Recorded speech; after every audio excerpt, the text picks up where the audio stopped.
বিসমিল্লাহির রহমানির রহিম। আমাদের অনলাইনে গ্রামার শিক্ষা কার্যক্রমে আমরা টেন্স নিয়ে আলোচনা করছি। পূর্বের ক্লাসে ধারাবাহিকতা এখন পাস্ট পারফেক্ট কন্টিনিউয়াস টেন্স নিয়ে আমরা আলোচনা করব। আমি ভার্ব টু বি এবং ভার্ব টু হ্যাভ এ এই প্রেজেন্ট অর্থাৎ অ্যাফার্মেটিভ, নেগেটিভ, নেগেটিভ ইন্টারোগেটিভ এই জাতীয় ফরম্যাট গুলো কিছুটা তোমাকে আলোচনা করেছিলাম। তুমি এই বিষয়ের ভিডিও এবং নোটগুলো পর্যায়ক্রমে দেখো, যদি প্রবলেম হয় সেগুলো ইনশাল্লাহ আবারও দেখাই দেব এবং পরবর্তীতে পাস্ট টেন্সের ফরম্যাট গুলো ইনশাল্লাহ জানিয়ে দেব। তো এখন আমার প্রশ্ন হচ্ছে যে পাস্ট পারফেক্ট কন্টিনিউয়াস টেন্স কাকে বলে? এটা হলো তোমার যে অতীতে কোনো একটা কাজ চলতেছিল এবং সে দীর্ঘ সময় ধরে, বাট তখনও সেটা শেষ হয়নি। যেমন 7 ঘন্টা ধরে বৃষ্টি পড়তেছিল, বৃষ্টি কিন্তু তখনও শেষ হয়নি, কিন্তু কাজটা দীর্ঘ সময় ধরে চলতেছিল। এইরকম বোঝায় যদি, তাহলে সেটি হবে past perfect continuous tense. Clear? সাবজেক্টের পরে হ্যাভ বা হ্যাজ বিন আর মূল ভার্বের প্রেজেন্ট ফর্ম এরকম বসবে। আমরা যদি এটিকে চেনার উপায় বলি, তাহলে ওই যে কন্টিনিউয়াস টেন্সে যে তেসি, তেসো, তেসেন এগুলো বিষয় থাকবে, বাট এখান থেকে বাক্য পরিপূর্ণ বোঝা যায় না। যদি আমাদের সে ধরনের জ্ঞান আছে তাহলে কিন্তু সম্ভব এটাকে সলভ করা। এখন দেখো, অতীতকালের কোনো কাজ উল্লেখ থাকলে বা চিরকাল ব্যাপী আর নির্দিষ্ট সময়, তাহলে আমাদের কিন্তু এর সাথে সহযোগী কিছু শব্দ ব্যবহার করার সুযোগ থাকবে।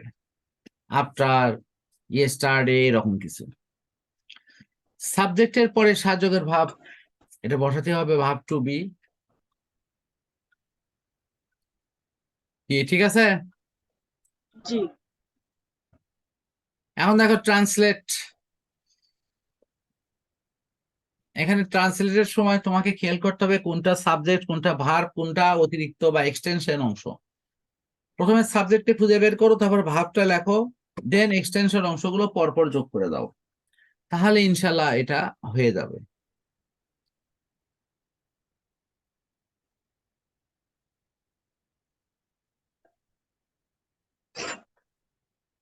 কোনো প্রশ্ন থাকলে করতে পারো। তাহলে আমরা এই পাস্ট পারফেক্ট টেন্সের পুরো অংশটাই পড়া দিলাম এবং এখানকার গঠন আমি তোমাকে যদি প্রশ্ন করি সেভাবে অ্যান্সার দিবা। পাস্ট পারফেক্ট কন্টিনিউয়াস টেন্স কাকে বলে? কোনো কাজ অতীতে শুরু হয়ে তখন পর্যন্ত চলতেছিল বা বন্ধ হয়নি, এরকম ক্রিয়ার কালকে বলে পাস্ট পারফেক্ট কন্টিনিউয়াস টেন্স। এটা সাবজেক্ট, তারপরে মূল ভার্বের প্রেজেন্ট ফর্ম, সাহায্যকারী ভার্ব যেটা ভার্ব টু হ্যাভ। ঠিক আছে? তো এখানে ওই অপশন গুলো বসাই দিলেই আমাদের কার্যক্রম শেষ।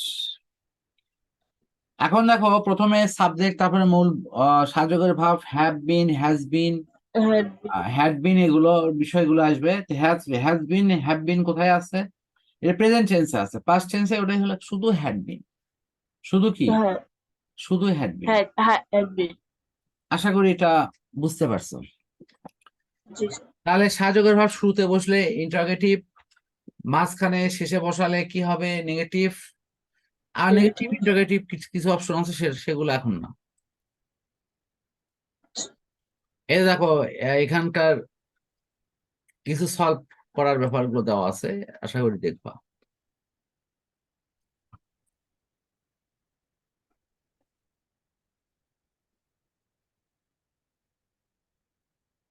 তো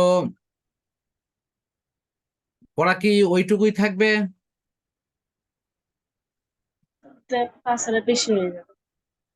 আচ্ছা, ঠিক আছে, তাহলে আমরা আজকে এই পর্যন্তই রাখছি। সামনের দিন এই ফিউচার ইনডিফিনিট টেন্স নিয়ে ইনশাল্লাহ কথা বলবো।